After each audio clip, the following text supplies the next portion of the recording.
할렐루야.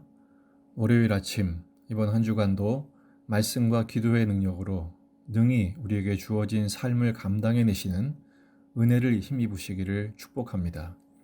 오늘 말씀은 마가복음 9장 28절 29절입니다. 집에 들어가심에 제자들이 조용히 묻자오되 우리는 어찌하여 능히 그 귀신을 쫓아내지 못하였나이까. 이르시되 기도 외에 다른 것으로는 이런 종류가 나갈 수 없느니라 하시니라. 아멘. 본문에 계시된 주님은 어떤 분이신가? 기도 외에는 이런 종류가 나갈 수 없다고 교훈하십니다. 변화산에서 내려오자마자 소동이 벌어졌죠. 다른 제자들이 귀신 들린 아이를 고치지 못해서 쩔쩔매는 장면이 있었습니다. 주님께서 믿음 없는 세대에 대해서 통탄하시면서 그 귀신을 쫓아내시죠. 그러자 나중에 제자들이 조용히 묻습니다. 우리는 어찌하여 그 귀신을 쫓아내지 못했습니까? 주님이 말씀하시죠. 기도 외에 다른 것으로는 이런 종류가 나갈 수 없다.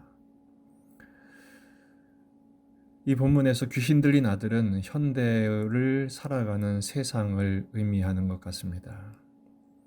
그를 고치지 못한 무력한 제자들은 현대 교회, 현대 목회자, 현대 성도들을 의미하는 것 같습니다. 애를 쓰지만 무력하고 무능해서 결국은 세상을 고치지 못한 영성이 되어버리고 만 것이죠. 주님 말씀하십니다. 기도 외에 다른 것으로는 이런 종류가 나갈 수 없다. 그럼 기도는 만능이란 말인가? 그것을 넘어서는 더 중요하고 깊은 논제를 다루고 있습니다. 이미 제자들은 한때 귀신들을 굴복시킨 능력을 경험한 적이 있습니다.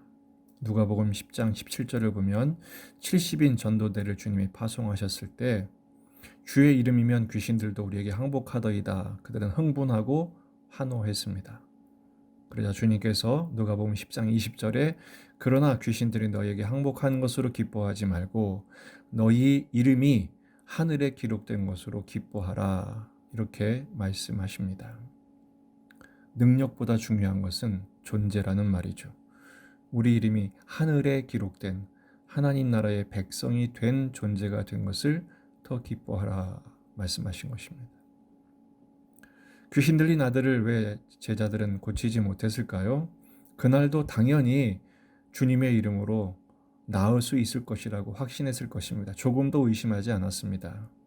그런데 아무 일도 일어나지 않은 것이죠. 당황했을 것입니다. 아무리 애를 써도 변화가 나타나지 않습니다. 당혹했을 것입니다. 오늘 주님께서 이런 종류가 나갈 수 없다. 이런 종류가 뭘까요? 더 강한 영적 전쟁이라도 완전히 제압하는 권능, 이것을 말합니다. 다시 말해 이 귀신 들린 아들을 제압했던 귀신은 전에 제자들이 고쳤던 귀신보다 더 센 상대였던 것 같습니다. 이런 종류란 말은 어떤 상대든, 더 센 상대든, 어떤 대상이든 하나님 나라가 선포되고 하나님 나라의 통치가 일어나도록 하는 하나님의 권능, 능력을 의미하죠. 지금 제자들이 귀신을 내쫓았던 제자들의 종류는 방금 배워 방금 쓰는 그런 것입니다.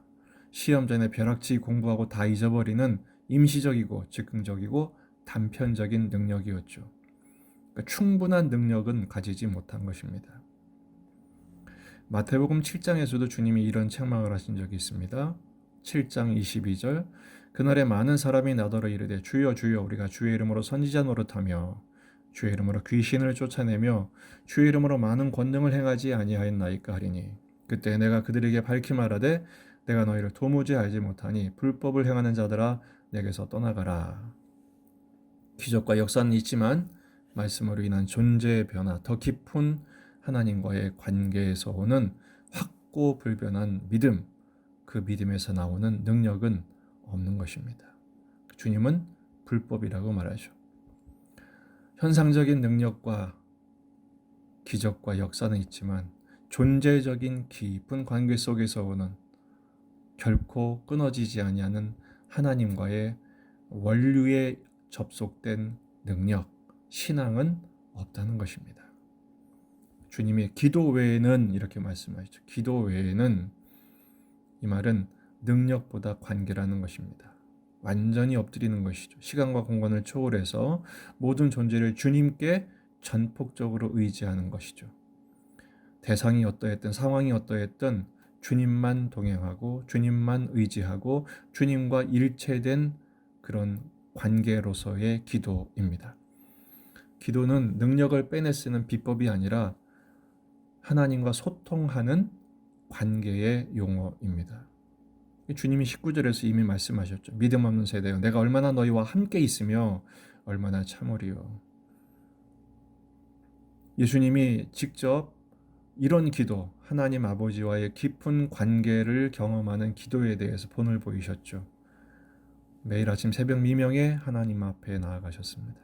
수시로 단독자로서 무리를 떠나 광야에서 하나님만 의지했습니다. 결정적인 순간에는 겟세마네 동산에서 결단의 기도를 하시죠. 예수님이야말로 그의 인생이 기도로 채워진 기도의 인생이었습니다. 기도는 대화고, 기도는 관계고, 기도는 주님과 연결된 상태입니다. 히브리서 5장 7절, 그는 육체에 계실 때 자기를 죽음에서 능히 구원하실 이에게 심한 통곡과 눈물로 간구와 소원을 올렸고 그의 경건하심으로 말미암아 들으심을 얻었느니라.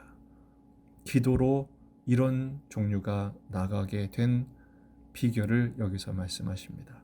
전적으로 성부 하나님을 신뢰했고 전폭적으로 하나님을 의지하신 것이죠. 주님은 제자들에게 이렇게 당부하십니다. 마태복음 26장 40절 41절, 제자들에게 오사 그 자는 것을 보시고 베드로에게 말씀하시되 너희가 나와 함께 1시간도 이렇게 깨어 있을 수 없더냐.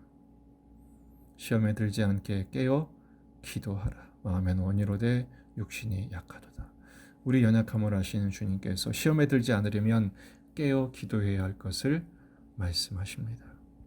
오늘 기도 제목은 이겁니다. 예수님처럼 기도하게 하옵소서. 예수님처럼 기도 외에는 이런 종류가 나갈 수 없다. 친히 본을 보이신 것처럼 주님과의 깊은 기도를 통해 이런 종류, 어떤 상대라도 굴복시킬 수 있는 하나님 나라의 말씀으로 선포하고 제압하는 영적인 능력을 겸비한 제자 되게 하옵소서. 우리도 예수님처럼 기도의 습관이 우리의 삶 속에, 우리의 세포 속에 새겨지면 좋겠습니다. 잠에서 깨자마자 기도하고 잠자리 들기 전에 기도할 뿐 아니라 시간을 정해놓고 기도하고 매 순간 주님과 대화하는 기도의 사람 말입니다. 항상 기뻐하라, 쉬지 말고 기도하라. 그때 범사에 감사가 나오는 것이죠. 이것이 그리스도 예수 안에서 우리를 향하신 하나님의 뜻입니다. 오직 기도, 그 기도로 인한 은혜, 응답. 사랑하는 믿음의 가족 여러분, 한 주간 기도의 응답과 은혜로 감당해낼 수 있게 될 줄로 믿습니다. 하나님 앞에 더 가까이, 더 깊이, 더 많이 기도하여 이런 종류가 우리의 삶 속에서 계속 일어나므로 주어진 이 코로나 상황의 위기 속에서도 능히 감당하는, 승리하는 저와 여러분이 되기를 주의 이름으로 축복합니다.